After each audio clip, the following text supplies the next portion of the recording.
Krishna, Hare Hare, Hare Rama,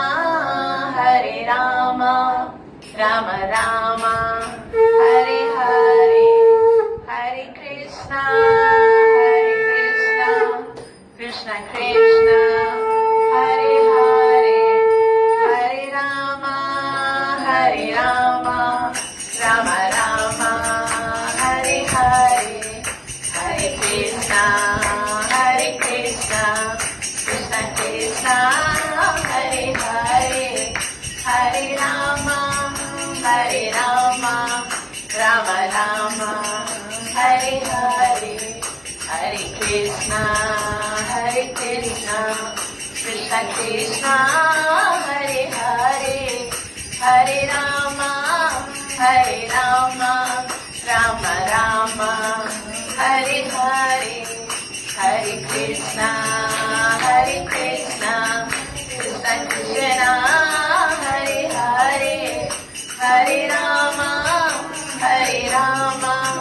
Rama Rama, Hare Hare, Jaya Radha Gopal Radha, Gopal Radha, Jaya Radha Gopal Radha, Gopal Radha, Jaya Gauranita, Gauranita, Patita Pavan Gauranita, Jaya Gauranita, Gauranita, Patita Pavan Gauranita, Jaya Krishna Balaram, Krishna Balaram, Krishna Balaram, Jaya Braj Bhumi Dham, Jaya Radhe Sham, Radhe Sham, Radhe Sham, Jaya Vrindavan Dham, Jaya Jaya Gurudev, Gurudev, Gurudev, Jaya Jaya Gurudev, Jaya Jaya Prabhupada, Prabhupada, Prabhupada, Jaya Srila Prabhupada, Prabhupada, Prabhupada, Jaya Srila Prabhupada, Prabhupada, Jaya Srila Prabhupada, Prabhupada, Prabhupada, Jaya Srila Prabhupada, Prabhupada, Jaya Srila Prabhupada. Jai Gaur Hari Bol, Hari Bol, Hari Bol, Jai Gaur Hari Bol, Jai Gaur Hari Bol, Hari Bol. Yogaram Harinam Sankirtan Mahayajna ki, Hari Bhavanavtar Chaitanya Mahaprabhu ki, Pran Priya Radha Gopal Bhagavan ki, Padita Pavan Prabhupada ki, Granth Raj Srimad Bhagavatam Mahapuran ki, Granth Sharomani Srimad Bhagavatam Mahapuran ki, Shri Shukdev Goswami Maharaj ki, Srila Ved Vyas Maharaj ki, Padita Pavan Prabhupada ki, Leela Purushottam Maryada Purushottam Purushottam Adhik Maas ki, Gaura Premanandi, Nithai Gaura Premanandi, Nithai Nithai Nithai Gaura Premanandi. Jaya Radha Madhava Kunja Bihari, Jaya Radha Madhava Kunja Bihari, Jaya Radha Madhava Kunja Bihari, Jaya Radha Madhava Kunja Bihari, Jaya Gopi Jana Vallabha Girivaradhari, Jaya Gopi Jana Vallabha Girivaradhari, Jaya Gopi Jana Vallabha Girivaradhari, Jaya Gopi Jana Vallabha Girivaradhari, Yashoda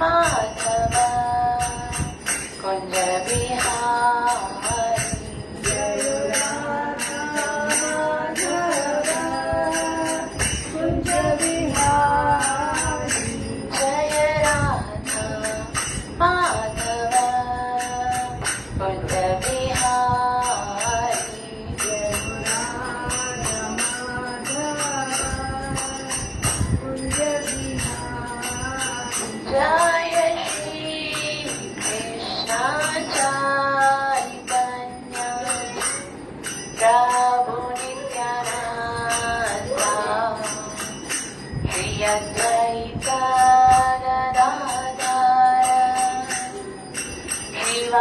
श्रीवासादि गौर भक्तवृंद जय श्री कृष्ण चैतन्य प्रभु नित्यानंद श्री अद्वैत गदाधर श्रीवासादि गौर भक्तवृंद हरे Krishna Krishna Krishna Hare Hare Hare Ram Ram Ram Hare Hare Hare Krishna, Krishna Krishna, Hare Hare, Hare Rama, Rama Rama, Hare Hare.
पञ्चतत्त्व पञ्चतत्त्व पतित पावन पञ्चतत्त्व जय पञ्चतत्त्व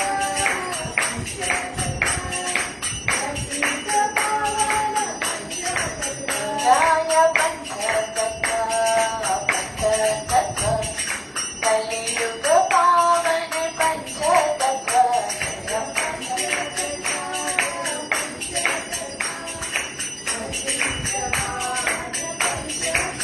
जय जय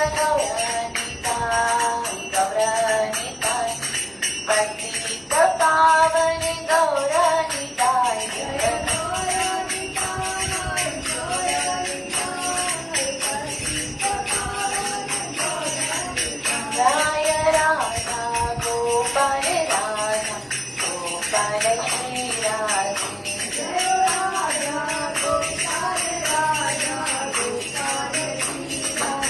जय राधा गोपाल राधा गोपाल श्री राधे जय राधा गोपाल राधा गोपाल श्री राधे जय जय गुरुदेव गुरुदेव जय जय गुरुदेव जय जय जय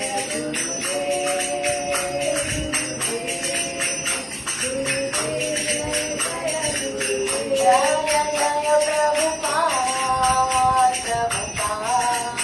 प्रभुपाद जय श्रीला प्रभुपाद जय जय जय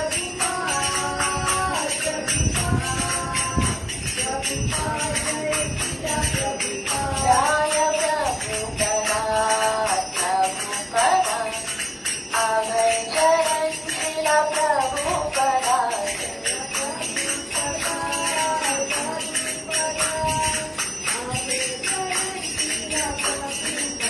जय प्रभुपदा प्रभुपदा ऐसे वेदांत श्रीला प्रभुपदा प्रभुपदा ऐसे वेदांत श्रीला प्रभुपदा निताई गौर हरि बोल हरि बोल हरि बोल निताई गौर हरि बोल निताई गौर हरि हरि बोल हरि बोल हरि बोल हरि बोल हरि बोल हरि बोल हरि बोल हरि बोल हरि बोल हरि बोल योग धर्म हरिनाम संकीर्तन यज्ञ की जय। कली पावन अवतार चैतन्य महाप्रभु की जय। श्रीला प्रभुपाद की जय परम सौभाग्य है जो सब मिली करे संसार जे पवित्र करण वाले सभिन शास्त्रन में महान जेको शास्त्रन जो राजा ग्रंथ राज आहे उन श्रीमद भागवतम जो श्रवण करण जे लाइ हिते एकत्रित थिया आहियूं। अॼु भागवत प्रारंभ करण खां पहिरीं असां पंहिंजे सभिनि वैष्णव आचार्यनि खां आशीर्वाद वठी करे उन्हनि सां कृपा जी भीख मंगंदासीं कि असांखे इन योग्य बणाइनि कि असां श्रीमद भागवतम जे असली उद्देश्य खे समझी करे पंहिंजे जीवन में उतारे करे पंहिंजे हिन मनुष्य जीवन खे सफल करे सघूं। श्रीमद भागवतम जे वास्तविक रहस्य खे पंहिंजे हृदय में असां स्वीकार करे सघूं। सभई मिली करे प्रणाम कंदासीं। ओम अज्ञानतिमिरान्धस्य ज्ञानञ्जनशलाकया चक्षुरुन्मीलितं येन तस्मै श्रीगुरुवे नमः। श्रीचैतन्यमनोभीष्टं स्थापितं येन भूतले स्वयं रूपः कदा मह्यं ददाति स्वपदान्तिकं वन्देऽहं श्रीगुरुः श्रीयुतपदकमलं श्रीयुतपदकमलम् श्रीगुरुन् वैष्णवांश्च श्रीगुरुन् वैष्णवांश्च श्रीरूपं साग्रजातं श्रीरूपं साग्रजातं सहगण रघुनाथान्वितं तं सजीवम् सहगण रघुनाथान्वितं तं सजीवं साद्वैतं सावधूतं साद्वैतं सावधूतं परिजनसहितं कृष्णचैतन्यदेवम् परिजनसहितं कृष्णदेवं चैतन्यम् श्रीराधा कृष्णपादान् श्रीराधा कृष्णपादां सहगण ललिता श्रीविशाखान्वितांश्च सहगणललिता श्रीविता विशाखान्वितांश्च हे कृष्ण करुणा सिन्धु हे कृष्ण करुणा सिन्धु दीनबन्धु जगत्पते दीनबन्धु जगत्पते गोपेश गोपिका कान्त गोपेश गोपिकान्त राधाकान्त नमोऽस्तुते राधाकान्त नमस्तुते नमो ॐ विष्णुपादाय नमो ॐ विष्णुपादाय कृष्णप्रेष्ठाय भूतले कृष्णपृष्ठाय भूतले श्रीमते भक्तिवेदान्त श्रीमते भक्तिवेदान्त स्वामीति नामिने स्वामीति नामिने नमस्ते सरस्वती देवी नमस्ते सरस्वती देवे गौरवाणी प्रचारिणे गौरवाणी प्रचारिणे निर्विशेष शून्यवादी निर्विशेष शून्यवादी पाश्चात्यदेशतारिणे पाश्चात्यदेशतारिणे नमो ॐ विष्णुपादाय नमो ॐ विष्णुपादाय कृष्णप्रेष्ठाय भूतले कृष्णपृष्ठाय भूतले श्रीमते भक्तिसिद्धान्त श्रीमते भक्तिसिद्धान्त सरस्वती इति नामिने सरस्वतीति नामिने श्रीवाशभानवी देवी श्रीवासुभानवी देवी दैताय कृपाब्धये दैत्याय कृपाधरे कृष्णसम्बन्धविज्ञान कृष्णसम्बन्धविज्ञान दायिने प्रभवे नमः दायिने प्रभवे नमः माधुर्योज्ज्वल प्रेमाढ्य श्री श्रीरूपानुगभक्तिदा श्रीगौरकरुणाशक्ति विग्रहाय नमोऽस्तुते नमस्ते गौरवाणी श्रीमूर्तये दीनतारिणे रूपानुगाविरुद्धाप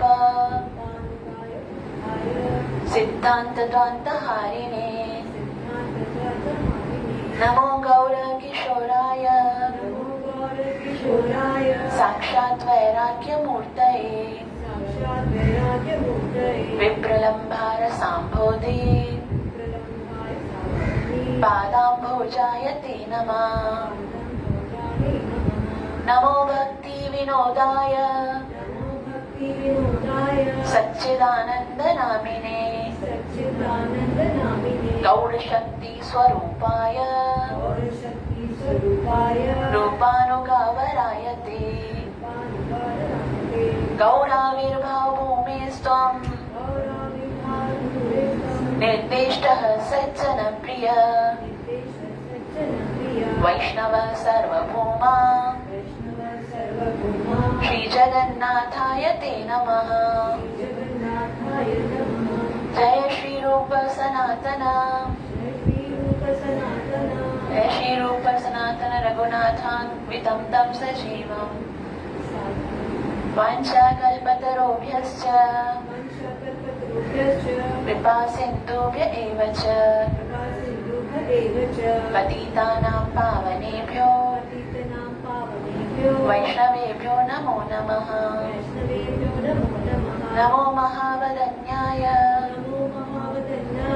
कृष्णप्रेमप्रदायते कृष्णाय कृष्णचैतन्य नामिने गौरद्विषे नमः जयतां सुरतो पङ्गु मम मन्दमतिर्गति मत्सर्वस्य पदाम्बोज राधा मदन मोहन दिव्यद्वृन्दारण्या कल्पाद्रुमादः श्रीमद्रत्नागार सिंहासनस्थितौ श्रीमद्राधा श्रीलगोविन्ददेवो पृष्ठालिभिः सेव्यमानो स्मरामि श्रीमान् रासरसारम्भी वंशीवटतटस्थितौ कर्षणवेणो सनर्गोपी गोपीनाथ श्रीस्तु नः वंशाकल्पतरोभ्यश्च कृपा सिन्धुभ्य एव च पतितानां पावनेभ्यो वैष्णवेभ्यो नमो नमः। तप्तकाञ्चन गौरङ्गी राधे वृन्दावनेश्वरी वृषभानुसुते देवी प्रणमामि हरिप्रिये पञ्चतत्त्वात्मकं कृष्णं भक्तरूपस्वरूपकं भक्तावतारभक्ताख्यं नमामि भक्तशक्तिकम्। जय श्री कृष्ण चैतन्य प्रभु नित्यानंद श्री अद्वैत गदाधर शिवासदि गौरभक्तवृन्द हरे कृष्ण कृष्ण कृष्ण हरे हरे हरे राम राम राम हरे हरे। चार वेद, 6 शास्त्र, 18 पुराण, उन सब में सर्वश्रेष्ठ श्रीमद् भागवतम के लिए शास्त्र में कहा गया है सर्व वेदांत सारम ही श्रीमद्भागवत ईष्यते। सर्व वेदांत सार, वेदों में बहुत सारी बातें बताई गई हैं, लेकिन उन सारे वेदों का जो सार है, निचोड़ है, वो है श्रीमद् भागवतम में जो बताया गया है, अर्थात कृष्ण के प्रति प्रेम उत्पन्न होना। जैसे भगवान श्री कृष्ण कहते हैं वेदैस्त सर्वे अहम एव वेद्यो। सारे वेदों के द्वारा यदि कुछ जानने योग्य है तो वो केवल मैं ही हूँ जो कि वेदों के द्वारा जाना है। और भागवतम जिसका आज हम प्रारंभ करते हैं उसकी महिमा का बखान करते हुए शिव जी माता पार्वती से कहते हैं कि हे भवानी, ये भागवत कोई शास्त्र नहीं है। जिस तरह से अगर कोई गंगा को साधारण पानी कहेगा या तुलसी को साधारण वृक्ष कहेगा या फिर जो हम देखते हैं एकादशी को साधारण दिन कहेंगे या हरि नाम को कोई साधारण शब्द कहेंगे तो वो अपराधी है, उसी तरह से अगर कोई श्रीमद् भागवतम को साधारण शास्त्र कहेगा तो बहुत बड़ा अपराध कर रहा है, क्योंकि ये कोई साधारण शास्त्र नहीं है, बल्कि श्रीमद् भागवतम क्या है? भागवत है श्री कृष्ण अंग। ये श्रीमद् भागवतम साक्षात भगवान श्री कृष्ण का अंग है। और शिव जी कहते हैं कि किस प्रकार से श्रीमद् भागवतम जो है वो साक्षात भगवान है। वे कहते हैं पादो यदीयो प्रथमं द्वितीयं तृतीयतुर्यो कटितो यदोस नाभिस्तथा पञ्चम एव षष्ठो भुजातरङ्गा युगलं तथान्य कण्ठस्तुराजन् नवमो यदीयो मोखारविन्द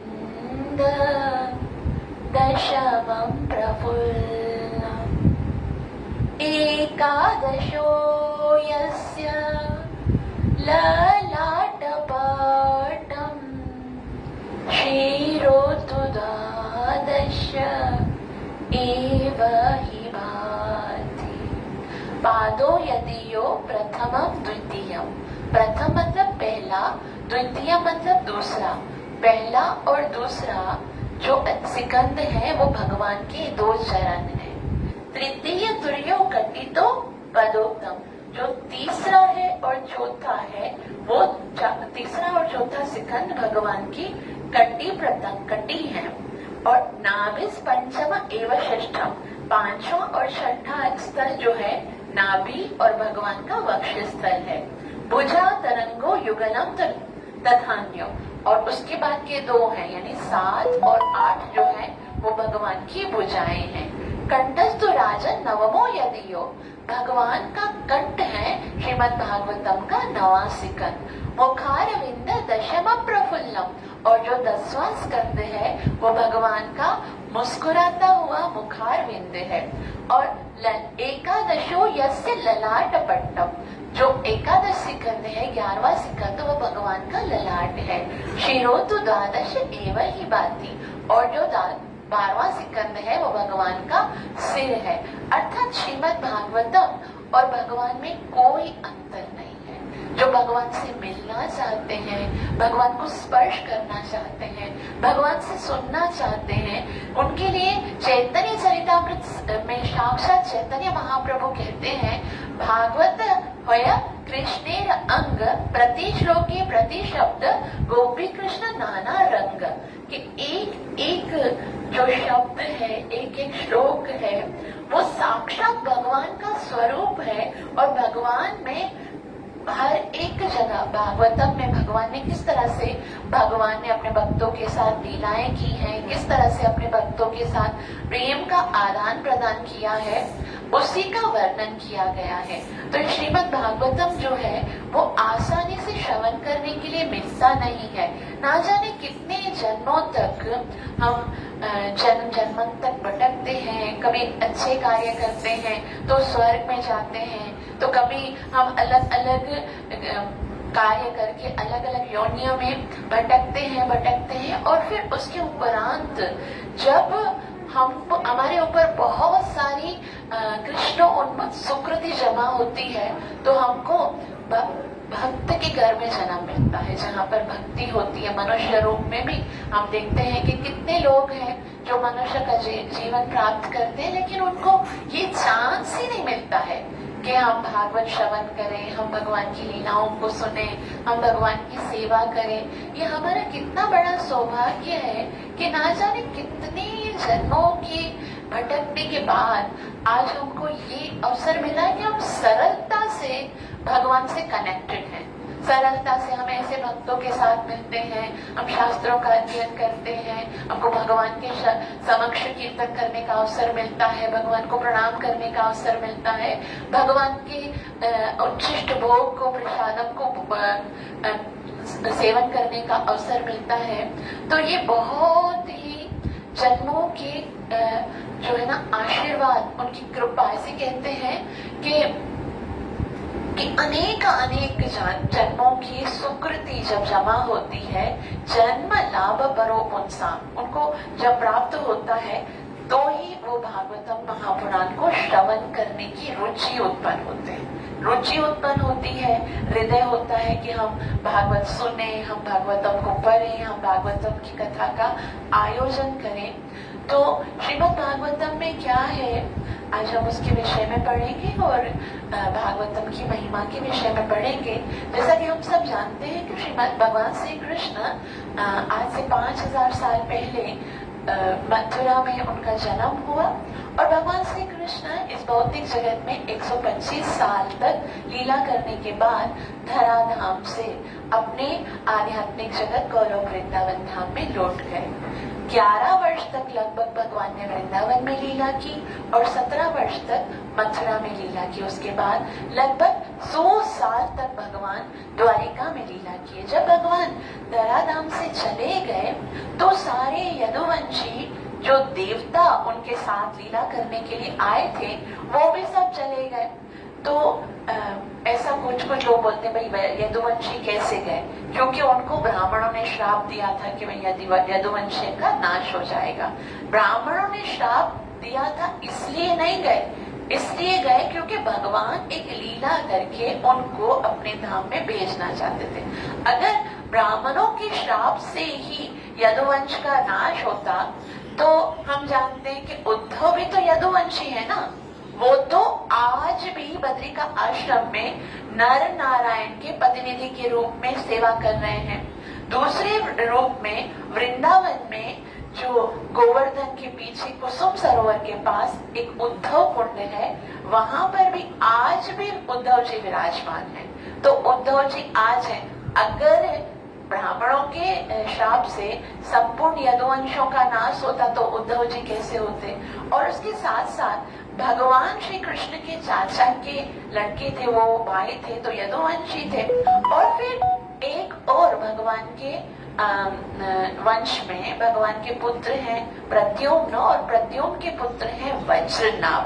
वो भगवान श्री कृष्ण के आध्यात्मिक जगत में जाने के बाद मथुरा का राज्य वज्रनाभ को प्राप्त हुआ। जब परीक्षित हस्तिनापुर का राजा बना, उसी समय परीक्षित जब बना मतलब सारे पांडव चले गए थे। अब मथुरा के लिए उस समय राजा किसको घोषित किया गया? वज्रनाभ को, जो भगवान के परपोते थे।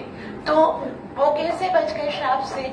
तो वास्तव में इसका मतलब ये है कि भगवान अपनी इच्छा से देवताओं को बोले थे कि आप मेरी लीला में सहयोग करने के लिए आओ। जिस तरह से जरा शिकारी का एक तीर भगवान श्री कृष्ण की का वध थोड़ी कर सकता है, उसी तरह से भगवान के जो संगी हैं उनको भी ब्राह्मण का श्राप कुछ नहीं कर सकता है। लेकिन यदुवंश में जिसको भगवान को रखना था उनको अभी तक रखा हुआ है, और जिनको भेजना था उनको इस लीला के द्वारा भेज दिया गया। तो उद्धव पर तो गोपियों की विशेष कृपा थी, क्योंकि जब भगवान ने गोपियों के पास उन्हें भेजा था तो उनसे बहुत कुछ सीखा था, और कृष्ण के प्रति प्रेम जो गोपियों के हृदय में था वो उद्धव के हृदय में प्रकट हुआ था। और वज्रनाभ के ऊपर इतनी कृपा क्यों हुई थी? क्योंकि जब भगवान श्री कृष्ण 100 वर्ष के बाद कुरुक्षेत्र में राधा रानी और समस्त गोप ग्वालों से मिले थे, उस समय जो वज्रनाभ की माता है वो गर्भवती थी। मतलब वज्रनाभ जी जो है उस समय गर्भ में थे, और उनकी माता जब सारे गोकुलवासी वृंदावनवासी वहां पर आए थे कुरुक्षेत्र में, तो वज्रनाभ की माता ने बहुत बहुत सेवा की थी श्रीमती राधा रानी की।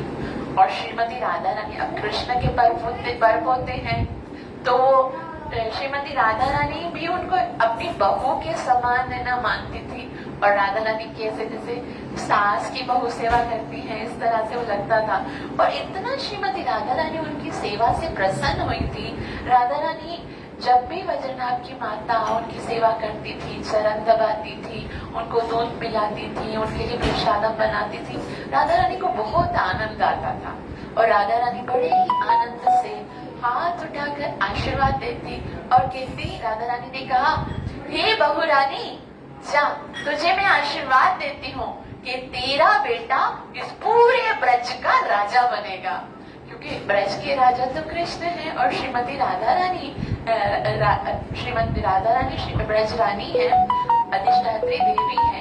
लेकिन क्योंकि राधा रानी उनसे बहुत प्रसन्न हुई थी और वो गर्भ में थे, उसी समय ये श्रीमती राधा रानी आशीर्वाद दिया था कि जब महाराज वज्रनाभ का जन्म होगा तो ब्रज में मथुरा में राज्य करेंगे। तो एक दिन महाराजा परीक्षित जब राजा बन गए थे और वज्रनाभ जी राजा बन गए, तो एक बार परीक्षित महाराज वज्रनाभ से मिलने के लिए आए। और देखा तो वो थोड़ा दुखी थे, क्योंकि अब कोई यदुवंश में था नहीं, कोई प्रजा भी नहीं थी। वृंदावन पूरा उजड़ गया था, मथुरा में कोई भी नहीं था, सारे लोग चले गए थे। क्योंकि कृष्ण के जाने के बाद अब ब्रजवासी जी नहीं सके तो सब चले गए थे, कुछ भी नहीं था। इवन जहाँ पर कृष्ण ने लीलाएं की वो सब जगह भी लुप्त हो गई थी। तो वज्रनाभ ने कहा कि आप इतना दुखी, वज्रनाभ से परीक्षित महाराज ने कहा कि आप इतना दुखी मत होइए, आप इतना चिंता मत कीजिए, हम सदैव आपके साथ हैं, आपको कोई भी चिंता करने की आवश्यकता नहीं। यदि धन की आवश्यकता है तो हम हस्तिनापुर के कोष से बहुत सारा धन लेकर आएंगे और मथुरा का पुनः निर्माण करेंगे। यदि सेना की आवश्यकता है तो हम हस्तिनापुर से सेना लेके आएंगे और पूरे मथुरा मंडल की सुरक्षा करेंगे। आप बस आनंद से राज्य करो। तो वज्रनाभ ने कहा ऐसी कोई बात नहीं है, मैं भी क्षत्रिय हूँ और मैं यदुवंशी हूँ, मुझे रक्षा करना आता है, लेकिन मेरा दुख ये है कि मैं राज्य किस पे करूं? यहाँ पर तो कोई प्रजा ही नहीं है, और प्रजा ही नहीं है तो राजा क्या करेगा, किस पे राजा करेगा? उस समय जो मथुरा का 84 कोल, जिसको आज हम ब्रजमंडल कहते हैं, एकदम सोना था, कुछ भी उसके अंदर नहीं था, क्योंकि जरासंध ने बार बार आक्रमण किया था, तहस नहस हो गया था। तब वज्रनाभ और महाराजा परीक्षित दोनों मिलकर शांडिल्य ऋषि के पास गए। और शांडिल्य ऋषि कौन थे?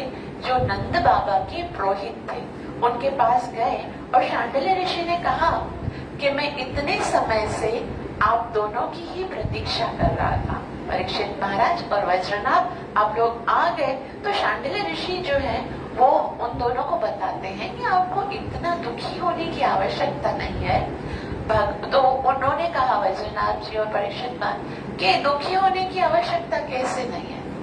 हमारे जो प्राण हैं, हमारे जो प्राण के आधार हैं, भगवान हैं, वो ही जब धराधाम से चले गए तो हमारे जीवन में तो खुश होने का या आनंदित होने का तो कोई कारण ही नहीं। हम किस बात से हमको आनंद होगा? तब शांडिल्य मुनि बहुत ही सुंदर बात बताते हैं कि देखो, भगवान की 2 प्रकार की लीला होती है। एक लीला क्या होती है?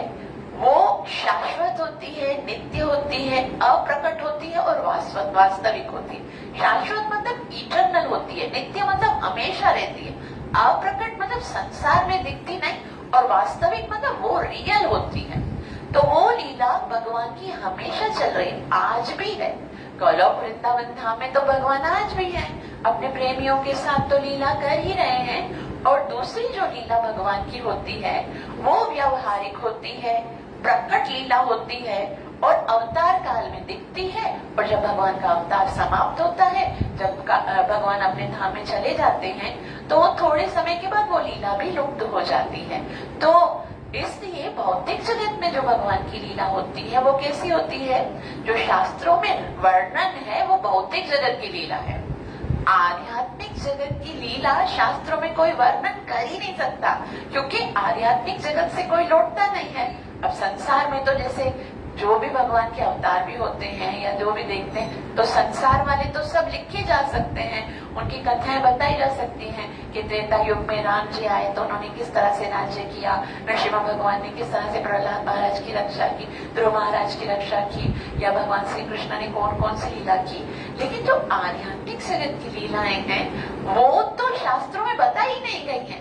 उनको पढ़कर तो कोई जीव भी संसार में रह ही नहीं सकेगा, क्योंकि वो तो इतनी दिव्य लीलाएं हैं। तो ये जो शास्त्र है उसमें सिर्फ प्रकट लीला का वर्णन होता है। तो जो आध्यात्मिक जगत की लीलाएं हैं वो कहाँ होती हैं? किसको पता होती है? जिनके हृदय में भगवान के लिए विशुद्ध प्रेम है।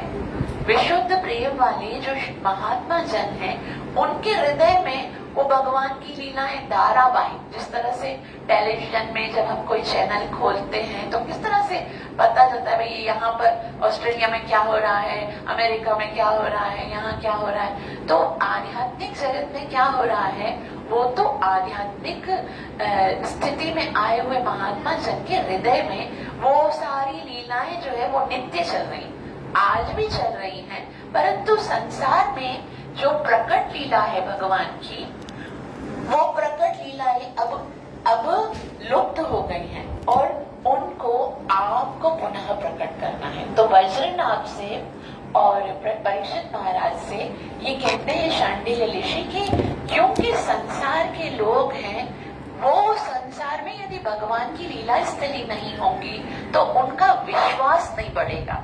और जब दिखाएंगे हम, जब हम वृंदावन में जाएंगे, जब एक वृक्ष को बताएंगे, यहाँ पर चढ़कर भगवान ने गोपियों के वस्त्र चुराए थे, ये देखो ये वो जगह है जहाँ पर कालिया नाग का दमन किया था, ये वो स्थान है जहाँ पर भगवान ने मटकी फोड़ी थी, ये वो स्थान है जहाँ पर भोजन ग्रहण किया था, तो ये वो स्थान है जहाँ पर भगवान का जन्म हुआ था, ये राधा रानी का बरसाने में घर है। तो ये सुन करके हम हमारा जो विश्वास है वो बहुत बढ़ जाता है कि हाँ ये देखो सत्य है, देखो वो जगह भी तो है अभी तक। तो जो नहीं भी मानते हैं वो भी वृंदावन में जाते हैं तो भगवान के प्रति उनका आकर्षण बढ़ता है। तो उन्होंने कहा कि अब क्या करना है, आपको उन सारी लुप्त हुई लीलाओं की जो स्थलियां हैं उनको प्रकट करना है। साथ साथ में अब क्योंकि बहुत सारे लोग हैं उन्होंने भगवान के दर्शन किए नहीं, अब जो जन्म लेंगे उन्होंने तो भगवान के दर्शन किए नहीं, तो फिर वो धीरे धीरे क्या होगा, भगवान को जिन्होंने देखा है वो तो चले जाएंगे और जो दूसरे लोग हैं उन्होंने भगवान को देखा ही नहीं, तो भगवान का एक स्वरूप जो है वो मन में आएगा नहीं। तो आप, क्योंकि आप दोनों ने भगवान के दर्शन किए हैं, अब ये आप लोगों की जिम्मेवारी है कि वो लीला स्थलियों को भी सेव कीजिए और भगवान के विग्रह बनवाइए, ताकि भगवान के विग्रह होंगे तो दिखेगा ना कि भगवान कैसे खड़े होते थे, बांसुरी बजाते थे, भगवान का स्वरूप कैसा था, भगवान के नेत्र कैसे थे, भगवान किस तरह से हंसते थे। तो वो क्योंकि देखा हुआ है तो वो स्टेचू तो वही बनाएगा ना जिसने वो बताएगा। तो वज्रनाभ तो उस समय जैसे मैंने बताया कि वो तो गर्भ में थे, उन्होंने तो कृष्ण के दर्शन किए नहीं, लेकिन उनकी माता जो थी, उनकी जो दादी, हाँ माता जो उत्तरा माता थी, परीक्षित की जो दादी थी, परीक्षित की माता उत्तरा जो थी, जो कि सुभद्रा की बहू थी, अर्जुन की पत्नी सुभद्रा। और ये तो उत्तरा ने क्योंकि भगवान के दर्शन किए थे जब परीक्षित महाराज गर्भ में थे, तब भी भगवान वहीं पर थे हस्तिनापुर में। तो वैजनाथ जी ने उत्तरा माता को मथुरा में बुलाया और कुछ शिल्पकारों को बुलाया और फिर उन्होंने भगवान के विग्रह बनाए और वो बताती जाती थी, उत्तरा माता जो इंस्ट्रक्शन देती थी कि कृष्ण ऐसे थे, कृष्ण के नेत्र ऐसे थे, कृष्ण दिखते ऐसे थे। तो पहले उन्होंने सबसे पहले राधा मदन मोहन की एक विग्रह बनाई जो राधा मदन मोहन की थी। तो अब जिस तरह से उत्तरा माता बता रही थी वैसे बना रहे थे, लेकिन क्या हुआ जब पूरे बन गए तो उत्तरा माता एकदम सेटिस्फाइड नहीं हुई, क्योंकि उन्होंने कहा कि इनके चरण एक्यूरेट भगवान श्री कृष्ण के जितने हैं, इनके चरण जो हैं वो तो एकदम भगवान श्री कृष्ण के जैसे हैं, लेकिन बाकी जो उनका पूरा स्वरूप है उसमें सबसे ज्यादा जो है ना वो मिल रहे हैं, वो चरण मिल रहे हैं। तो फिर दूसरी एक विग्रह बनाई जाए, फिर उन्होंने दूसरी विग्रह बनाई और उसको बनाने के उसका नाम है राधा गोविंद देव, जो श्री रूप गोस्वामी की सेवित विग्रह है। उनको देखने के बाद उत्तरा माता ने कहा, वाह ये तो इनका जो वक्षस्थल है ना वो सेम कृष्ण जैसा है, इनका वक्षस्थल सेम कृष्ण जैसा है। और फिर तीसरी विग्रह बनाई गई, वो कौन सी विग्रह थी, श्री राधा गोपीनाथ जी की। और गोपीनाथ का विग्रह जैसे ही बना तो उत्तरा माता ना झूम उठी और उनको देख के लगा, बोला बस ऐसे ही थे, कृष्ण का जो मुखमंडल था ना वो एकदम ऐसा था, ऐसे ही कृष्ण जो है ना वो दिखते थे। तो आज भी ऐसा हमारे आचार्यगण कहते हैं कि राधा मदन मोहन, राधा गोविंद देव और राधा गोपीनाथ ये हमारे प्राण धन है। राधा मदन मोहन जो है वो हमारे संबंध, जैसे तीन भगवान के साथ संबंध होते हैं ना, संबंध, अभिदेह और प्रयोजन। राधा मदन मोहन संबंध आदि देव हैं, यानी भगवान के साथ हमारे जो संबंध कराने वाले देव हैं वो कौन है, राधा मदन मोहन। और अभिदेह का क्या मतलब होता है, जब आपको पता चल गया कि कृष्ण के साथ ही हमारा इटर्नल संबंध है, बाकी सारे संबंध जो हैं वो शरीर में मिलते हैं और दूसरा शरीर धारण करते हैं, तो फिर वो संबंध तो हमसे विच्छेद हो जाते हैं। तो अगर कृष्ण के साथ ही हमारा वास्तविक संबंध है तो उस संबंध को निभाने के लिए हमें जो प्रोसीजर करना है उसको अभिदेह कहते हैं। मतलब जो डिवोशनल सर्विस है, भक्ति के जो कार्य हैं उनकी कृपा प्रदान करने वाले हैं राधा गोविंद देव। और ये सब हम भक्ति जो कर रहे हैं, जो भी कर रहे हैं, चाहे श्रवण कर रहे हैं, कीर्तन कर रहे हैं, स्मरण कर रहे हैं, नाम जप कर रहे हैं, विग्रह सेवा कर रहे हैं, भगवान की आरती कर रहे हैं, भोग लगा रहे हैं, भागवत पढ़ रहे हैं, जो भी कर रहे हैं, ये सारी सेवाओं का करने का कोई प्रयोजन है? हम क्यों कर रहे हैं? आखिर ऐसा क्या है जो हम अपना सब कुछ, बाकी जितनी भी चीजें हैं उनमें से सबसे ज्यादा प्रायोरिटी देते हैं कि भाई हमारी साधना अच्छी होनी चाहिए, ये अभिदेह यानी प्रोसीजर ऑफ डिवोशन, वो उसके लिए हम इतना ज्यादा होते हैं कि हमको बस वो करना ही है। रात को नींद नहीं करनी है तो नहीं करनी है, सुबह को जल्दी उठना है भले नींद आ रही है, तो ये सब क्यों करना है? वो है प्रयोजन, और प्रयोजन के देवता है श्री श्री राधा गोपीनाथ जी। और वो क्या है प्रयोजन? हमारा प्रयोजन है कि हम जो है वो कृष्ण के प्रेम को प्राप्त करें, भगवान श्री कृष्ण के प्रति हमारे हृदय में प्रेम उत्पन्न हो, वो प्रेम प्रदान करने वाले श्री श्री राधा गोपीनाथ जी हैं। तो महाराजा परीक्षित ने वज्रनाथ जी को ये कहा, अब क्योंकि विग्रह बनाना शुरू हो गए, और परीक्षित महाराज ने वज्रनाथ को कहा, हस्तिनापुर जाकर मैं क्या करता हूँ, कुछ धनी सेठ हैं उनको मैं भेजता हूँ आपके पास, और कुछ काम करने वाले वर्कर्स भी भेजता हूँ, और आप क्या करो, भगवान के जितने लीला स्थल हैं जो कि लुप्त हो गए हैं, उन लीला स्थलों को पुनः प्रकट करो। तो ऐसे ब्रज को दोबारा से वज्रनाभ ने बसाया, भगवान के विग्रहों को उत्पन्न करके, भगवान की लीला स्थलियों को प्रकट करके। उन्होंने सारे कुंड बनाए, सरोवर बनाए, ललिता कुंड है, प्रिया कुंड है, उद्धव कुंड है, ये है सरोवर है, लीला स्थलियों को पुनः प्रकट किया, और इस तरह से ब्रज का पुनः निर्माण हुआ। अब ये कथा यहाँ पर क्यों है? क्योंकि जब ये सब पुनः प्रकट हुआ तो भगवान की जो पटरानियां थी वो अभी तक थी, मतलब भगवान चले गए थे लेकिन उनकी पटरानियां अभी तक थी, वो विरह में बहुत रो रही थी, वो विरह में इतनी रो रही थी। तो भगवान की एक पटरानी जिनका नाम है कालिंदी अर्थात यमुना महारानी, वो यमुना महारानी इतना खुशी में झूम रही थी, आनंदित हो रही थी, झूम रही थी।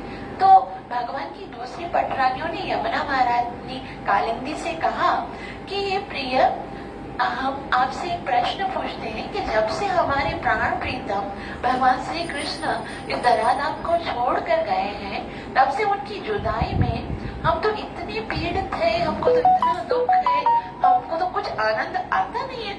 आप ऐसे प्रसन्न कैसे हो? आपको किस बात की प्रसन्नता है? कृष्ण के बगैर तो प्रसन्न होने का कुछ कारण ही नहीं हो सकता है। तो कालिंदी ने कहा कि कृष्ण कहाँ गए? कृष्ण तो गए ही नहीं है। तो बोला क्या?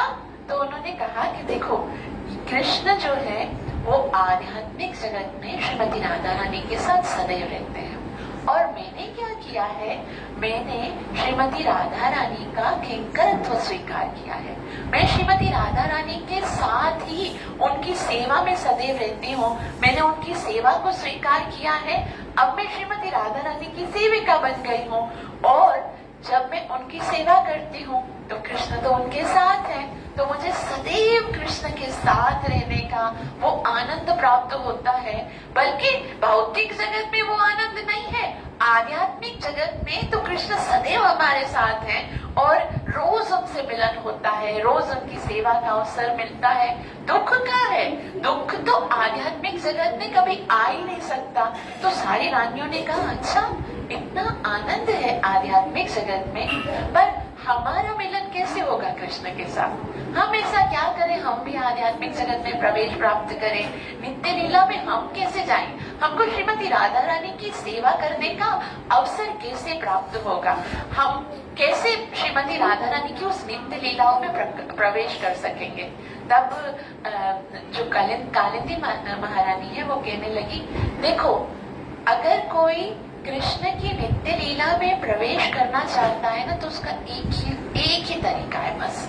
क्या तरीका है? बोलो, कोई शुद्ध भक्त जो पहले से ही लीला में प्रवेश किया है ना, तो उसी के द्वारा, उसी की कृपा से ही हम आ सकते हैं। ये परंपरा से होगा, डायरेक्ट से हम अपनी एफर्ट से भगवान के आध्यात्मिक लोक में प्रवेश नहीं कर सकते हैं। कोई शुद्ध भक्त मिलेगा तो ही हम भगवान की लीलाओं में प्रवेश कर सकते हैं। तो उन्होंने कहा अच्छा फिर शुद्ध भक्त कैसे मिलेगा, हम कैसे पहचानेंगे कि शुद्ध भक्त है ये।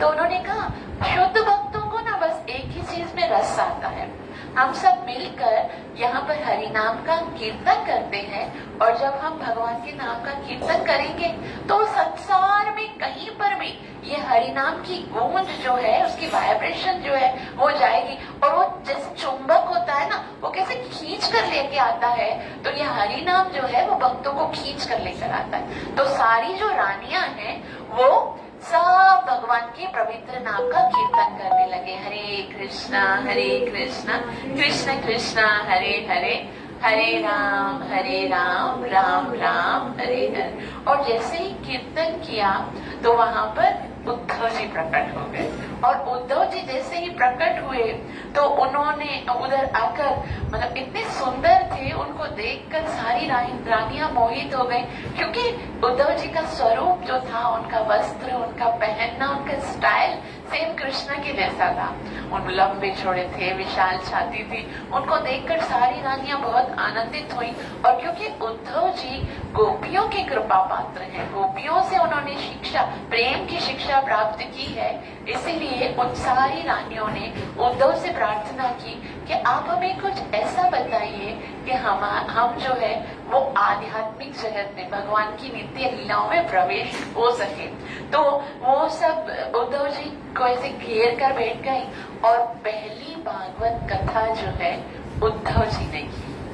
पहली भागवत कथा भगवान की रानियों ने सुनी है। भगवान की सारी लीलाएं उद्धव जी सुनाते हैं धारावाहिक, और वो सब सुनते सुनते जब सारी लीलाएं सुनते सुनते जो रानियां हैं वो एकदम तल्लीन हो जाती हैं, और उस समय उसी वहां पर ही भगवान का प्राकट्य होता है। वहां पर भगवान श्री कृष्ण प्रकट होते हैं, और सारी रानियां जो है वो कृष्ण को देखकर आनंदित होती हैं। सब भगवान को कहती हैं, प्रार्थना करती हैं कि हे प्राणनाथ, हम नहीं रह सकते, आप हमें भी अपने आध्यात्मिक जगत में लेकर चलिए। और फिर उन्होंने, भगवान श्री कृष्ण ने कहा हाँ आप मेरे साथ चलिए, और अगर कोई और भी वरदान आपको मांगना है तो मांगिए। तो सबने मिलकर भगवान श्री कृष्ण से एक प्रार्थना की कि हे प्रभु, हमें ये वरदान दीजिए कि जहाँ पर भी श्रीमद् भागवतम महापुराण की कथा होगी वहां पर आप अवश्य प्रकट होंगे। आप प्रकट होकर सारे जितने श्रोतागण हैं उनके हृदय में वास करेंगे, और उनको अपने आध्यात्मिक जगत में अवश्य स्थान देंगे। और इस तरह से भगवान ने सब रानियों को वचन दिया है। और आज हम देखते हैं कि जहाँ पर भी भगवान श्री कृष्ण की श्रीमद् भागवतम की कथा होती है, वहां पर भगवान नाम के स्वरूप में पहले ही प्रकट हो जाते हैं। अभिन्नत्वान् नाम नामिनो, तो भगवान वहां पर होते ही हैं जहाँ पर भागवतम होती है। तो पहली कथा किसने की थी?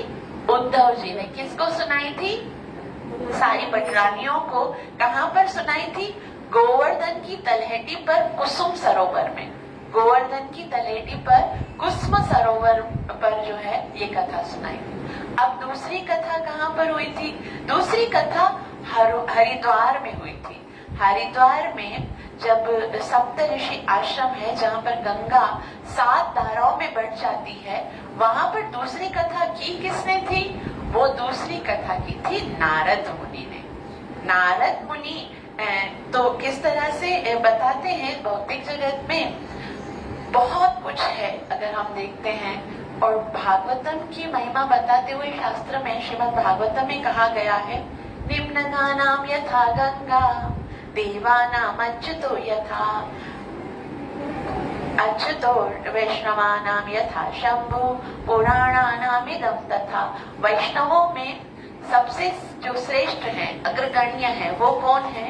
वो है महादेव। जिस प्रकार से सारी नदियों में सर्वश्रेष्ठ चूड़ामणि स्थान है गंगा देवी, जिस प्रकार समस्त पूजनीय देवताओं में सर्वश्रेष्ठ हरि अच्युत हैं, जिस प्रकार वैष्णवों में सर्वश्रेष्ठ श्रोमणि चूड़ामणि तो हमारे भोलेनाथ आशुतोष भगवान शंकर हैं, उसी प्रकार पुराणानाम इदम तथा, अर्थात वेद व्यास जी ने जितनी सारी रचनाएं की हैं, 4 वेद, 18 पुराण, 108 उपनिषद, इतिहास, अरण्यक, संहिताएं, सब कुछ, यदि सर्वश्रेष्ठ उसमें कुछ ग्रंथ है तो वो श्रीमद् भागवतम है। इसी भागवतम कथा के रसपान करने का जो परम सौभाग्य है, ये अनंत जन्म के सुकृत फलीभूत होने से ये मिलता है।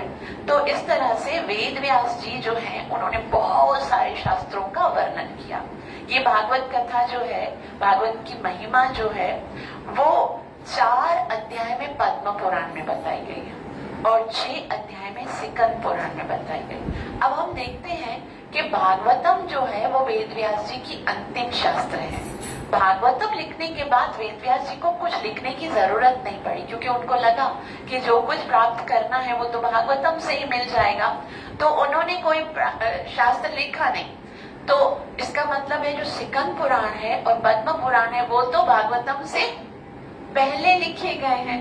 तो पहले लिखे हुए शास्त्रों में भी 4 अध्याय भागवतम की महिमा, लेकिन देखा जाए तो हम देखते हैं जो शास्त्र होता है वो अपनी महिमा करेगा, लेकिन भागवतम में भागवतम की महिमा नहीं, भागवतम से बहुत पहले जो पुराण बताए गए हैं उनमें भागवतम की महिमा है। तो वेद व्यास जी अनंत रचनाएं करने के बाद नारद मुनि के समक्ष नतमस्तक हो गए और न्यौछावर होकर प्राण अर्पण करके कहने लगे कि हे गुरुवर, मुझसे ऐसी कौन सी गलती हो गई है?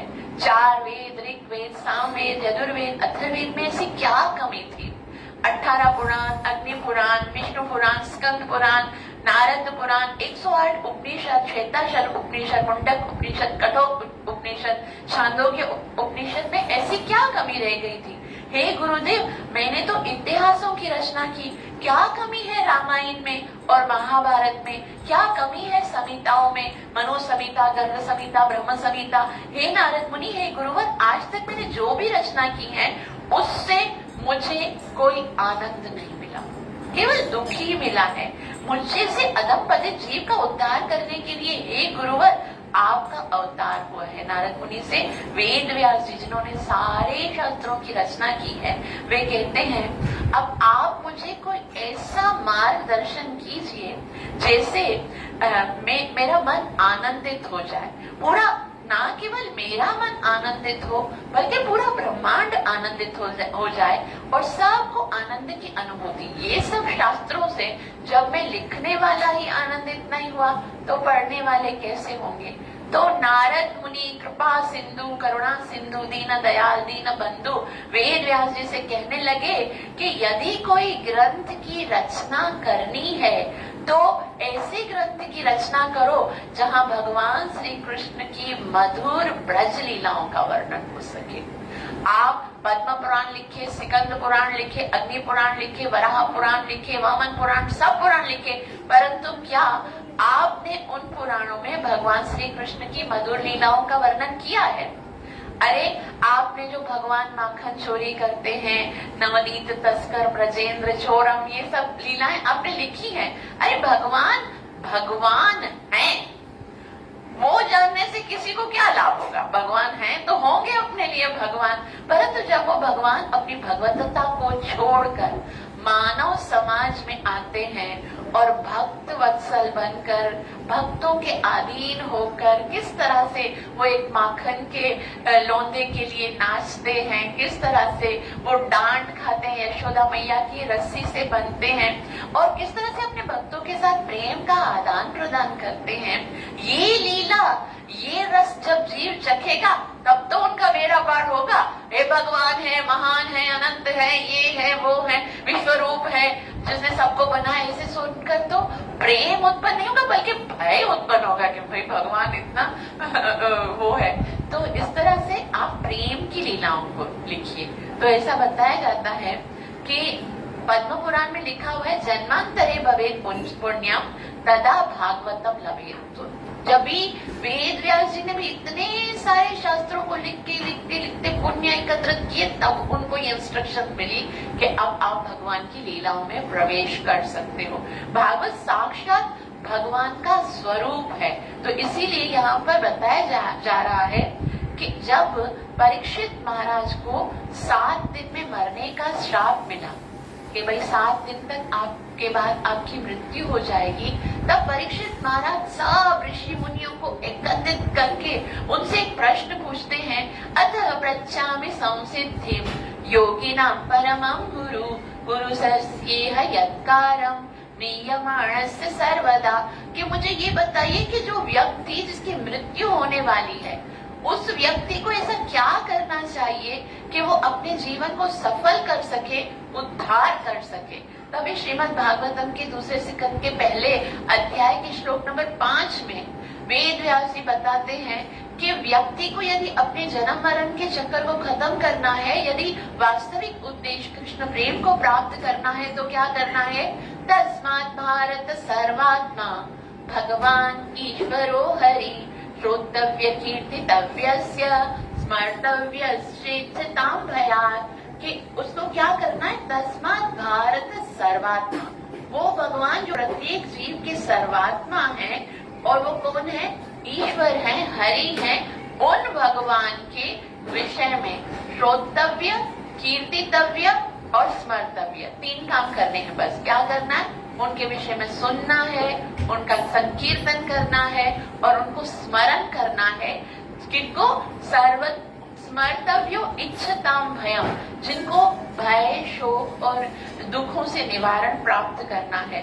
तो इस तरह से अगर हम देखते हैं तो श्रीमद् भागवतम जो है उसके लिए बहुत बहुत महिमा पद्म पुराण में बताई गई है। और पद्म पुराण में एक बहुत ही सुंदर बात कही गई है, तमादिदेवं करुणानिधानं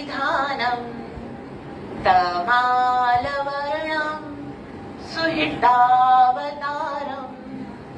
अपार समुद्रसूतं भजामहे भागवत स्वरूपम। इस संसार को यदि सागर से तुलना की जाए, ये संसार अगर भव सागर है, तो इसको पार करने के लिए यदि कोई एकमात्र सेतु है तो वो श्रीमद् भागवतम है। इसीलिए परीक्षित महाराज को सारे ऋषियों ने जो भी कुछ बताया कि आप ये करो, उनको लगा कि नहीं, इससे कृष्ण प्रेम नहीं मिलेगा। और जब तक प्रेम नहीं मिलता है जीवन में, तो तब तक जो भगवान के जो नित्य लीला है उसमें प्रवेश नहीं मिलेगा, तब तक आनंद नहीं आएगा। तभी उन्होंने ये निश्चय किया कि मुझे अभी शुकदेव गोस्वामी के मुख से भगवान की कथा को श्रवण करना है। तो इस तरह से श्रीमद् भागवतम के पहले स्कंद के 3 अध्याय के श्लोक नंबर 43 में बहुत ही सुंदर बात बताई गई है। कृष्णे स्वधामोपगते धर्म ज्ञान दिभि सह कलौ नष्ट दृशामेत पुराणो अर्काधुनोदित। जब कृष्ण अपने धाम में चले गए, तब कली प्रारंभ भगवान सोचने लगे कि मेरे पीछे धर्म, ज्ञान आदि को सुरक्षित कौन रखेगा। तभी इस भूतल में केवल अंधकार था। भगवान ने सूर्य के समान प्रकाश श्रीमद् भागवतम को इस भूतल पर प्रकट किया। और इसको श्रवण करने से क्या होगा? जब हम श्रीमद् भागवतम को श्रवण करेंगे तो उससे क्या रिजल्ट निकलेगा। आज हम प्रारंभ करने वाले हैं। अगर हम इसको एक चित्त होकर, एकाग्र होकर, प्रेम के साथ, श्रद्धा के साथ श्रवण करते हैं, तो श्रीमद् भागवतम के दूसरे स्कंद के 8वें अध्याय के श्लोक नंबर 4 में ये बताया गया है, श्रवतां श्रद्धया नित्यं गुणश्च सचेष्टितं कालेन अतिदीर्घेन भगवान ईश्वते हृदय, के श्रवतो श्रद्धया नित्यम। अगर कोई नित्य कंटिन्यूस इसको श्रद्धा के साथ सुनता है, गृणत स्वचेष्टितम, और चेष्टा करता है, अपनी एबिलिटी के अनुसार उसको समझने का प्रयास करता है, काले ना अति दीर्घेना। अति दीर्घेना मतलब ज्यादा समय नहीं लगेगा, बहुत ही जल्दी इंस्टेंट एक काम होने वाला। वो क्या होगा? भगवान प्रविश्यते हृदय, भगवान जो है वो हृदय में आकर निवास करेंगे। और भगवान आकर क्या करेंगे? कहाँ से आएंगे?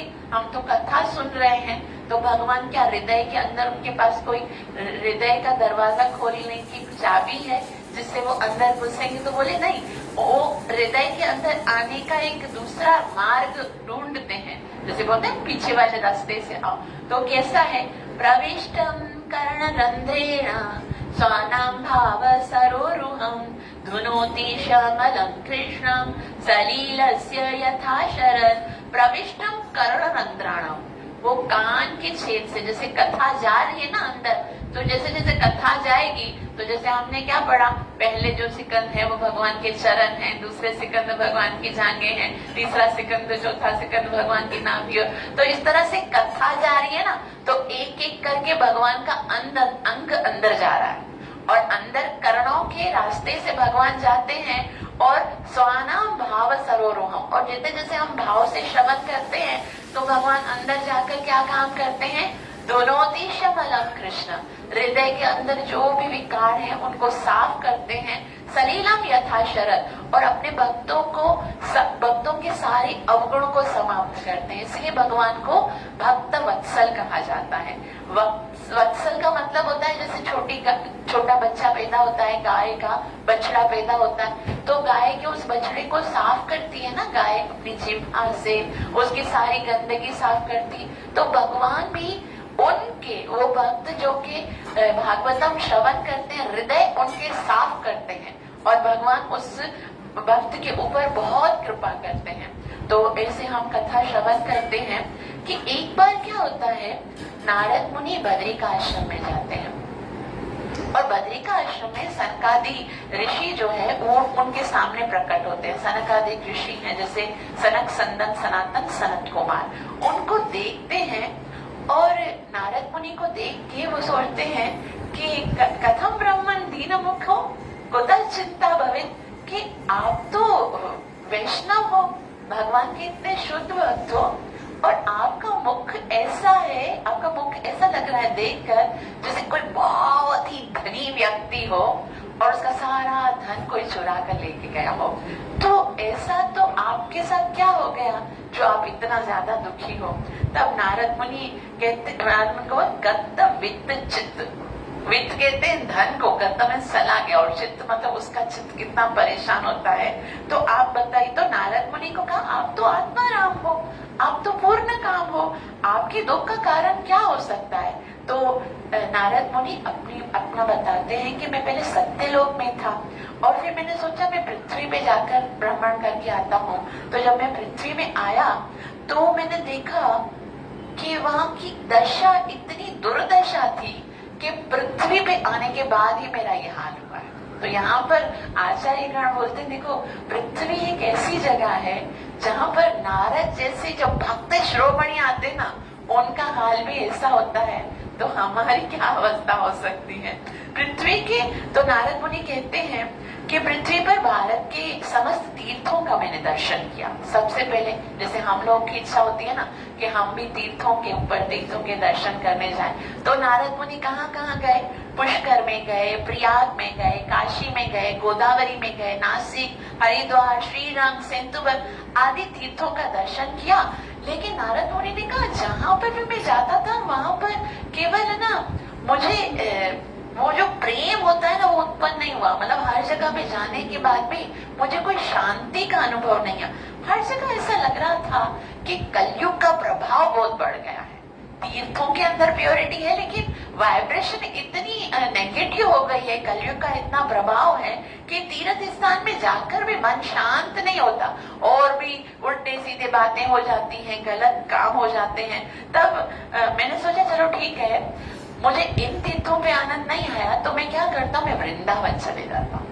वृंदावन तो आज भी भगवान साक्षात भगवान ने कहा है वृंदावनम परित्यजम पादम एकम न गच्छति। मैं एक कदम भी वृंदावन को छोड़ के नहीं जाता हूँ। तो मैं वृंदावन चला गया और वृंदावन में गया जब तो मैंने एक आश्चर्यमय घटना देखी। वृंदावन में मैं जब यमुना के तट पर बैठ गया तो वहां पर एक बहुत ही सुंदर युवती बहुत जोर जोर से रो रही थी।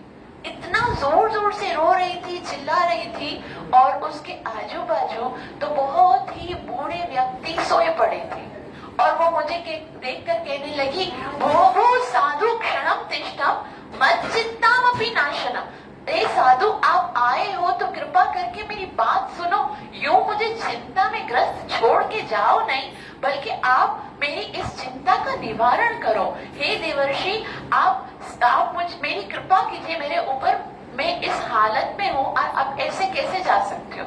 तो नारद मुनि तो ब्रह्मचारी हैं, लेकिन फिर भी वो एक वैष्णव हैं, किसी को दुखी देखकर उनके मन में बहुत ही दया उत्पन्न हुई और कहने लगे, हे देवी, आप कौन हैं और इस प्रकार से आप क्यों विलाप कर रही हैं? ये दोनों जो आपके आजू बाजू में बैठे हुए हैं, क्या आपके पिताजी हैं, आपके दादा हैं, इतने बूढ़े हैं? तो वो कहती है, नहीं नहीं, ये मेरे पिता या मेरे दादाजी नहीं है, ये मेरे पुत्र हैं।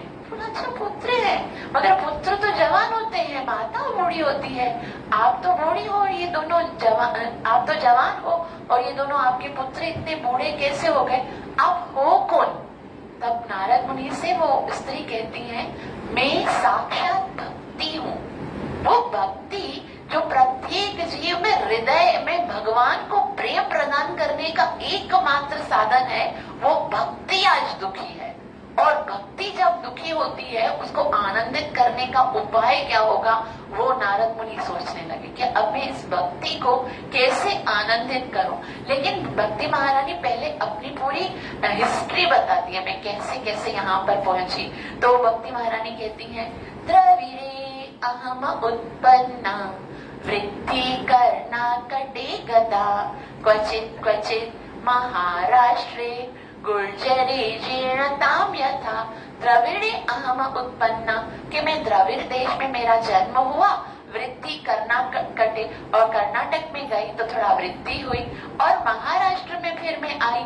महाराष्ट्र में कुछ ने मुझे स्वीकार किया और कुछ ने मेरा उपहास किया, और उसके बाद जब मैं गुजरात में गई, गुर्जरे जीर्णतम, उधर मेरी ये हालत हो गई। फिर मैंने सोचा कि गुजरात में जब मेरा हाल ऐसा हुआ तो मैंने सोचा अब मैं वृंदावन चली जाती हूँ। तो मैं अपने पुत्रों को लेकर, हम तब तीनों ही बूढ़े हो गए थे, और मेरे पुत्र जो ज्ञान और वैराग्य है उनको लेकर मैं वृंदावन में आई। और जब मैं वृंदावन में आई तो वृंदावन में आते स्पर्श करते ही मैं तो जवान हो गई, क्योंकि भक्ति को है वृंदावन में तो उसको पूर्ण शक्ति मिलती है, तो मैं तो जवान हो गई। लेकिन ज्ञान और वैराग्य जो मेरे पुत्र हैं वो अभी तक बूढ़े हैं। तो नारद मुनि कहते हैं, ये देवी, ये कलयुग का कमाल है कि आप तीनों की ये दशा हो गई है, परंतु वृंदावन का ये प्रताप है कि कलयुग का प्रभाव होते हुए भी भक्ति जो है वो सुरक्षित है। ये वृंदावन का प्रभाव है। कलयुग में महाराजा परीक्षित ने ये कलयुग को आने नहीं दे रहे थे, बोले कलयुग को नहीं आने दूंगा क्योंकि उसमें बहुत अपराध होते हैं। लेकिन तभी महाराजा परीक्षित को बताया गया कि कलयुग में बहुत सारे दोष हैं, लेकिन अगर कोई हरि नाम का जप करता है तो उसके सारे दोष खत्म हो जाते हैं। तो यहाँ पर जो हमें शिक्षा लेनी है इस स्टोरी से वो क्या है कि भक्ति जो हमें एक स्त्री के रूप में दिखाई गई है यहाँ पर, जो रो रही है, दुखी है, परेशान है, वास्तव में भक्ति कोई स्त्री नहीं है, भक्ति कोई व्यक्ति नहीं है। भक्ति क्या है? वो एक भाव है। हमारा जो भगवान के साथ संबंध है, जो प्रेम का संबंध है, उसी को तो भक्ति कहते हैं। अब इस कलयुग में भक्ति परेशान है। कलयुग में भक्ति कहीं पर भी है तो वो परेशान है। हमारे हृदय में जो भक्ति है, जो भाव है, वो दुखी है, रो रही है, परेशान है। हमारे हृदय की जो भक्ति है वो बहुत दुखी है। ये कोई कथा नहीं है, यहाँ पर ये बताया जा रहा है कि यदि आपको आपके हृदय की भक्ति को संतुष्ट करना है तो उसके दुख को आप कैसे दूर करोगे? जिस प्रकार से नारद मुनि उस भक्ति का दुख दूर करेंगे।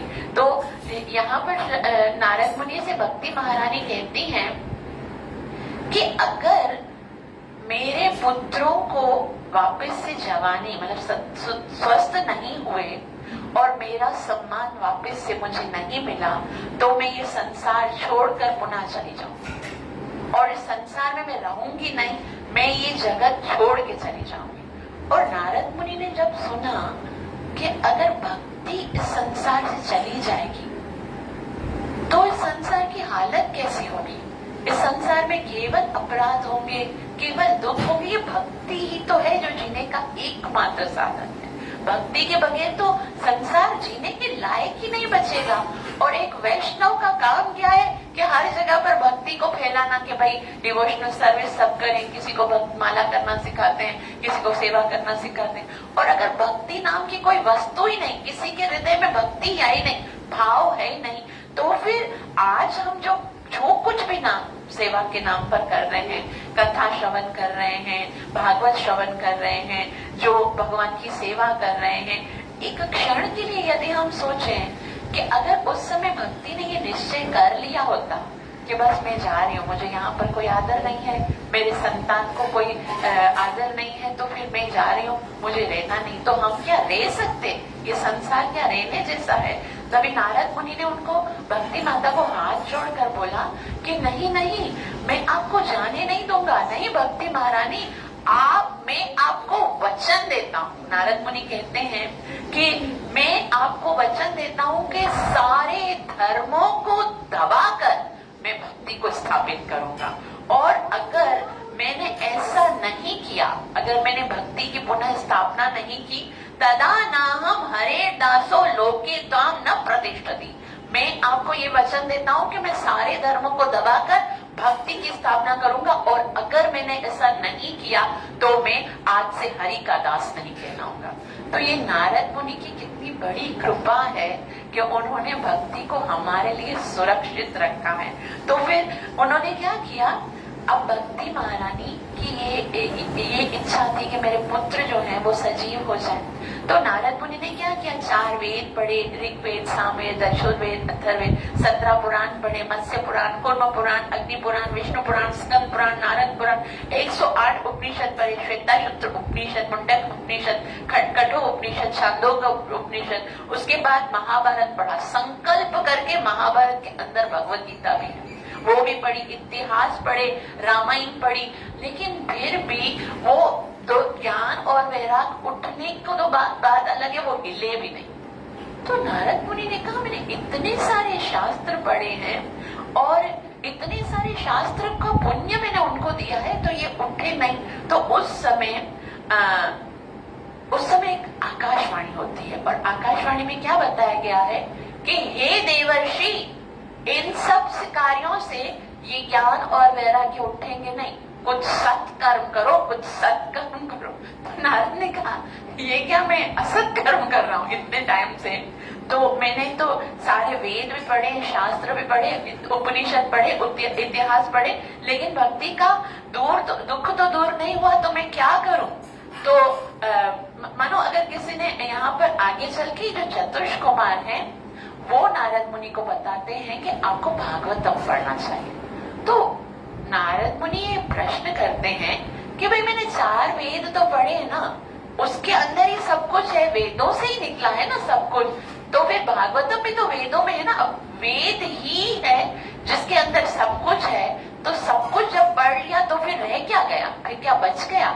तो फिर वो संत कुमार जो है, चतुर्ष कुमार, वो बताते हैं कि जैसे आप मैंगो जानते हो ना, मैंगो का एक वृक्ष है।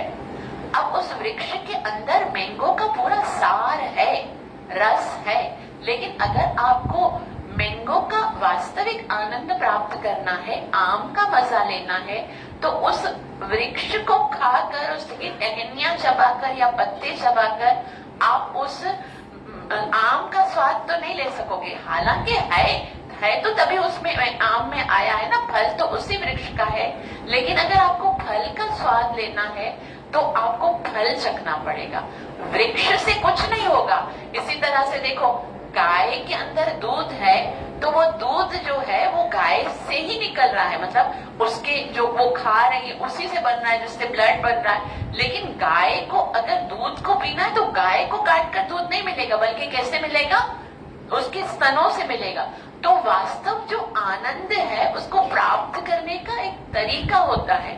और वेद जो है वो तो एक बड़ा सा वृक्ष की तरह है, बहुत, जैसे हम बोलते हैं निगम कल्पतरु है, वो वेद जो है वो बहुत बड़ा वृक्ष है और भागवतम जो है वो उसका पका हुआ फल है।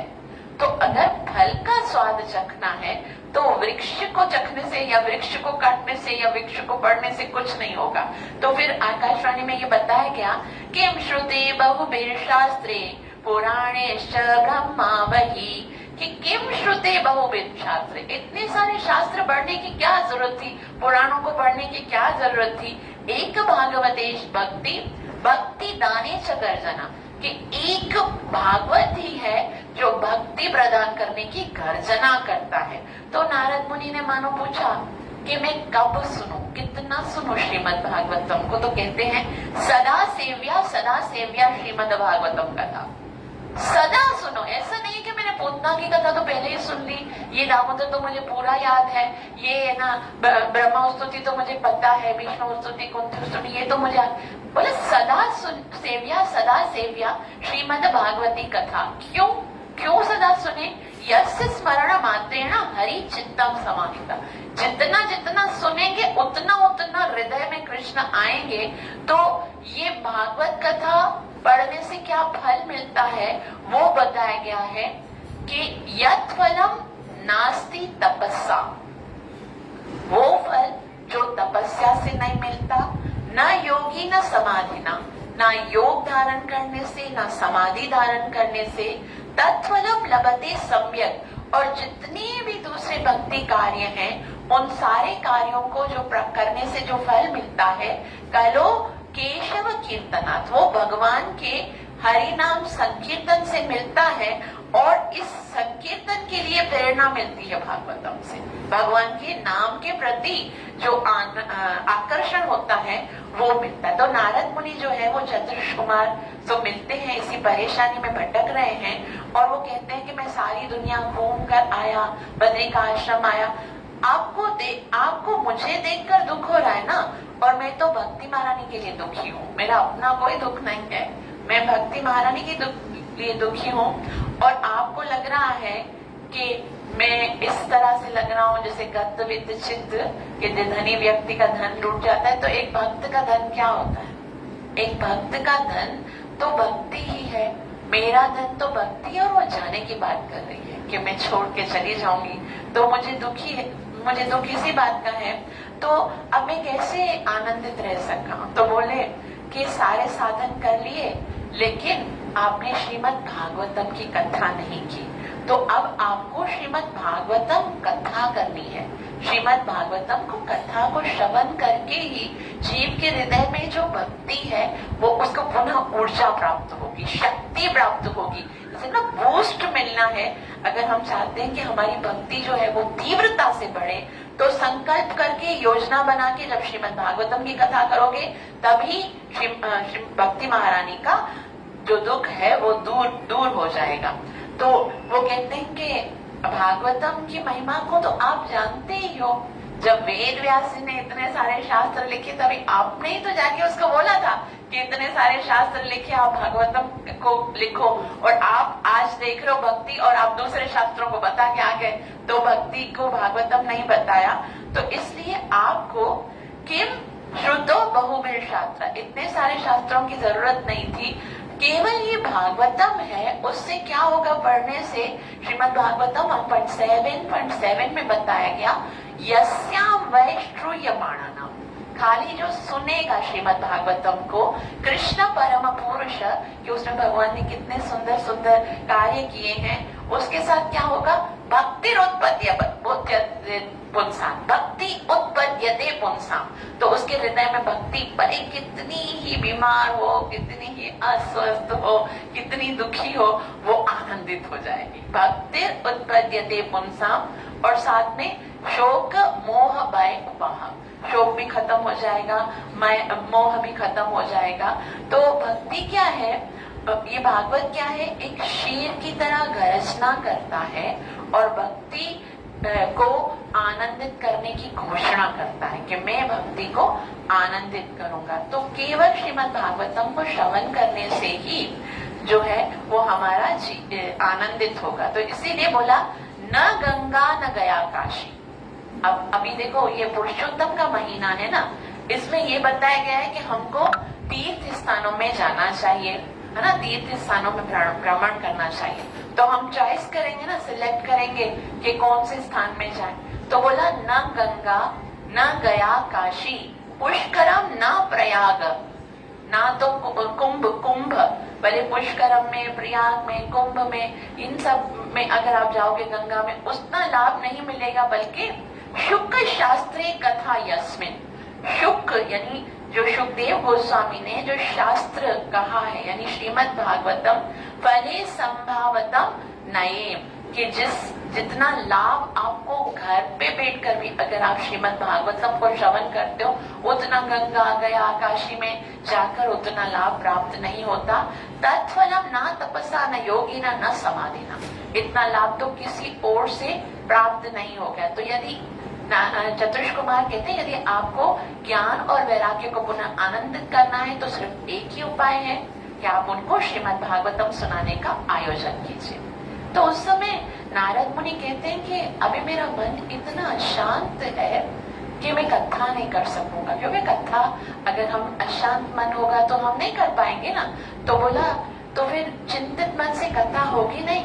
हाँ, मैं ऐसा करता हूँ, कथा का आयोजन करता हूँ, लेकिन कथा आप चारों कीजिए, क्योंकि आपका मन भगवान में लगा हुआ है। तो जो चतुष कुमार हैं उनको नारद मुनि कहते हैं आप वक्ता बनिए। और उस समय जो दूसरी भागवत कथा पहली किसने की थी? उद्धव जी ने पटरानियों को कुसुम सरोवर में मथुरा की। और दूसरी जो कथा है वो अभी यहाँ पर 4 वक्ता बने हैं, 4 वक्ता बने हैं। और नारद मुनि जो हैं वो उन्होंने कथा का आयोजन किया है, यजमान बने हैं। तो उन्होंने सोचा अब कथा कहाँ की जाए। तो बोले पहले वो बद्रिकाश्रम में थे। बोले बद्रिकाश्रम में ना दूर है बहुत, तो ज्यादा लोग नहीं आ सकेंगे। हम चाहते हैं कथा हो रही है, इतने बड़े हमारे पास वक्ता हैं, तो हम चाहते हैं ज्यादा से ज्यादा लोगों तक ये कथा जाए। तो दूसरी कथा हरिद्वार में सप्तऋषि आश्रम में, जहाँ पर गंगा 7 धाराओं में बढ़ जाती है, वहां पर होती है। और 4 आसन लगाए गए हैं। और क्योंकि जो चतुष कुमार हैं वो छोटे ही हैं और उनकी जो सोच है, उनका जो भाव है वो डायरेक्ट से कनेक्टेड है भगवान। तो वो इस तरह से एक श्लोक वो पढ़ते हैं, एक अध्याय वो पढ़ते हैं, से थोड़ा ये पढ़ते, थोड़ा ये, उनको मतलब पूरा का पूरा भगवान में ऑब्जर्व है। तो उनको लीलाएं जो है, जैसे नहीं हम कैसे पढ़ते हैं फिर याद फिर श्लोक बोलते हैं, वो लोग को ऐसा नहीं होता। उनके हृदय में वो भगवान की लीला प्रकट होती है, वो हृदय से बोलते हैं, हृदय के अंदर वो लीला होती है। तो इस तरह से रस धारा, तो रस की धारा जैसे बहती है ना, उस तरह से इस समुद्र की लहरों की तरह ये कथा होती है। और इतना चमत्कार होता है कि अब क्या है, जैसे ही आनंद वन में हरिद्वार में कथा का आयोजन हुआ तो वो लोग, देवलोक, ब्रह्मलोक, सारे राज ऋषि, देवर्षि, ब्रह्म ऋषि सब कथा सुनने के लिए एकत्रित हो गए, क्योंकि इतना बड़ा आयोजन किया गया था। नारद मुनि ने इतना सुंदर तरीके से उसको है ना मार्केटिंग किया था कि भाई बहुत हो रहा है। बहुत सारे फ्लायर वगैरह बनाने की जरूरत नहीं है, क्योंकि नारद मुनि तो हर जगह पे पहुंच सकते हैं। तो सारे कथा सुनने के लिए आए। सारे ऋषि मुनि जो थे वो अपने अपने शिष्यों के साथ कथा सुनने के लिए आए। और मजे की बात ये कि कुछ जो है वो जो मतलब इनविटेशन हम लोग को पता है ना, भाई आज कथा है, हमको इनवाइट नहीं किया गया, हम कैसे जाएं, ऐसा बोलते ना कुछ लोग। लेकिन है ना, बस किसी को पता चलता था ना कि यहाँ पर कथा है, किसी को कोई शक नहीं आने के कि भाई हमको बुलाया नहीं, सब जमा हो रहे हैं, आ जाओ कथा। और लास्ट में जब पुरस्कार दिया गया एक कि रोज जो है ना कथा सुनते हैं, लास्ट में एक गिफ्ट दिया गया कि ये जो रोज आते थे कथा सुनने के लिए, तो उस समय वो एक पुरस्कार दिया गया था भृगु मुनि को।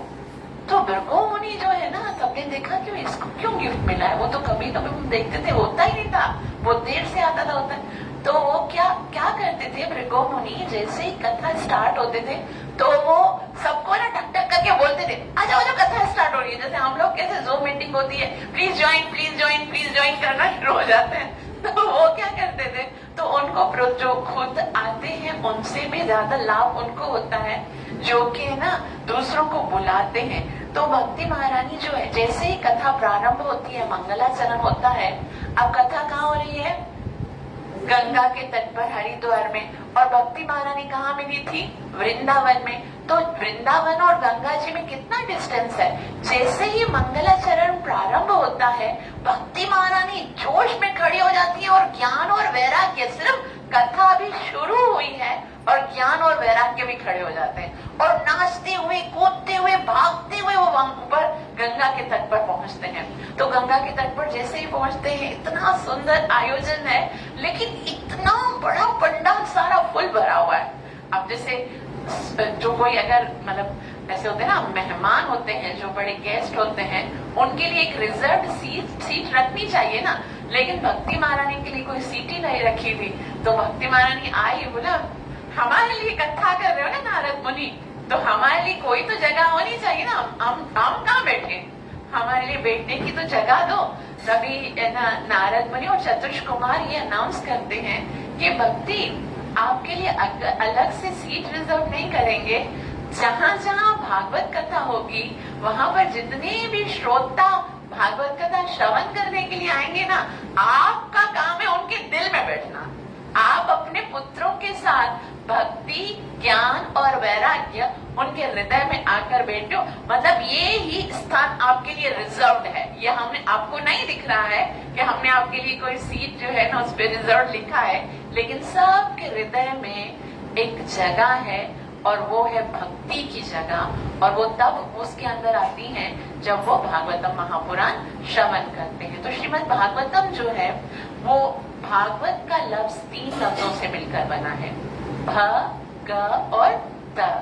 भ का मतलब होता है भक्ति प्रदान करने वाला, ग का मतलब होता है ज्ञान प्रदान करने वाला, त का मतलब होता है इस भव सागर से तारने वाला, तारने वाला।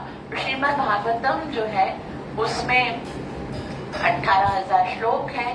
पहले जो 3 श्लोक हैं उसमें सूत गोस्वामी जो है वो मंगलाचरण करते हैं। मंगलाचरण क्यों करते हैं? ताकि इष्ट को प्रणाम करने के लिए, और ये कि कोई विघ्न ना आए। हम क्योंकि कोई कार्य करते हैं उसमें विघ्न आता है, कोई विघ्न ना आए, इष्ट को प्रणाम होता है। पहले श्लोक में जन्मादस्य यतोन वो सत्यम परम धीमहि बताया जाता है कि सत्य कौन है? साक्षात भगवान श्री कृष्ण है। सत्यम जो है, अब यहाँ पर कृष्णम परम धीमहि भी बोल सकते थे, लेकिन क्योंकि बैठे हुए जो आयोजन करने वाले बहुत सारे भक्त थे और उनके मन में भगवान का क्या है, कोई निराकारवादी थे, कोई कैसे, तो सत्य बोल के सबको संतुष्ट किया। अब सत्य कौन है वो खुद ही खोजो, खुद ही खोजो। सत्य को ही प्रणाम है पहले श्लोक में। तो सत्य कौन है? श्रीमद् भागवतम के 10वें स्कंद के 2 अध्याय के श्लोक नंबर 26 में सत्य की व्याख्या की गई। जब सारे देवी देवता आते हैं और भगवान श्री कृष्ण जो है वो माता देवकी के गर्भ में होते हैं, तो सारे देवी देवता एक बहुत ही सुंदर श्लोक में सत्य की परिभाषा बताते हुए कहते हैं, सत्यमृतम सत्य परम सत्य त्रि सत्य दिशम सत्य सत्य योनिना ब्रह्म तस्य सत्ये सत्यस्य सत्यमृत सत्य नेत्रम सत्यात्मकम तमम शरणम प्रपन्ना। मतलब भगवान को कहते हैं कि आपके अतिरिक्त और कुछ सत्य है ही नहीं। आप भगवान हैं, आप सत्य हैं, आपका वचन सत्य है, आपकी प्रतिज्ञा सत्य है, आपका आदि मध्य अंत, आप कुछ भी ऐसा नहीं है जो असत्य हो। आप ही सत्य हैं, सत्य का मूर्तिमान स्वरूप है। और इसी बात को कि पहला प्रणाम किया गया है सत्य को, और ये पूरे भागवतम के 18,000 श्लोक बताने के बाद श्रीमद् भागवतम के 12वें स्कंद के 13वें अध्याय के श्लोक नंबर 23 में सत्य कौन है उसके विषय में बताया गया।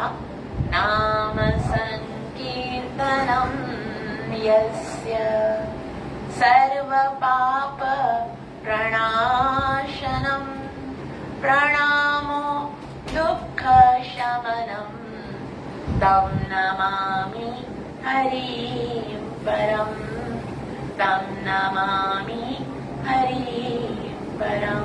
तो भगवान जो हरि है उनका नाम जप करना है, उनको प्रणाम करना है, और वही भगवान जो है वो सत्य है जो पूरे भागवतम का सार है। जिनके लिए हमारे हृदय में प्रेम उत्पन्न होगा जब हम भागवतम को श्रवण करेंगे।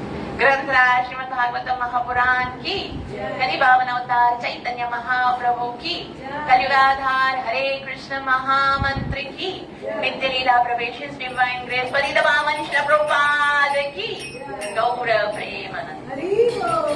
हरे कृष्णा कृष्णा कृष्णा हरे हरे, हरे राम राम राम हरे हरे, कृष्णा कृष्ण कृष्ण हरे हरे, हरे राम राम राम हरे हरे, हरे कृष्ण कृष्ण कृष्ण हरे हरे, हरे राम राम राम। कलियुगाधार हरे कृष्ण महामंत्र की जय।